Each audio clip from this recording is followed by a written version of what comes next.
মুসলমান আজকে 14 ফেব্রুয়ারি কথা বলেন ঠিক না বে ঠিক। আজকে যেহেতু এই দিনটা আজকে আলোচনা না করলে নয়, একদম একটু বলতে হবে।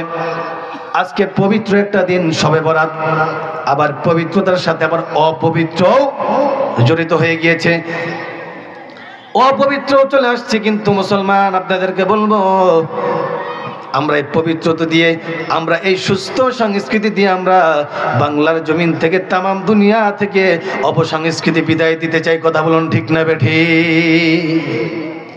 14 ফেব্রুয়ারি এটা কি দিবস? জি, বেহায়া দিবস অনেকে বলে। হ্যাঁ মুসলমান, আজকে আপনি ঢাকার রমনার বুকে চলে যান, রমনা পার্কে চলে যান, শাহবাগে চলে যান, দেখেন কি অবস্থা, জোড়ায় জোড়ায়। আপনারা কি রাগ করতেছেন? আপনারা রাগ করেন? জোড়ায় জোড়ায়, গলায় গলায়, হাতে হাতে, মানে মিল রেখে, হাতে হাত রেখে একদম আপনার বাদাম খাইতেছে আর প্রীতির গল্প করতেছে।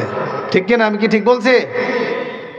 আপনার সারা বাংলাদেশে যত পরিমাণ গুনাহ না হয়, শুধুমাত্র ঢাকার বুকে, রমনার বুকে, শাহবাগের বুকে, আমি তো ঢাকা পড়ছি, আমি মাঝে মধ্যে পরিদর্শনের জন্য এবং অভিজ্ঞতা নেওয়ার জন্য যা দেখছি, এর থেকে বেশি লুচ্চামি হয়। কথা বলেন ঠিক না ঠিক আমার ভাইরা?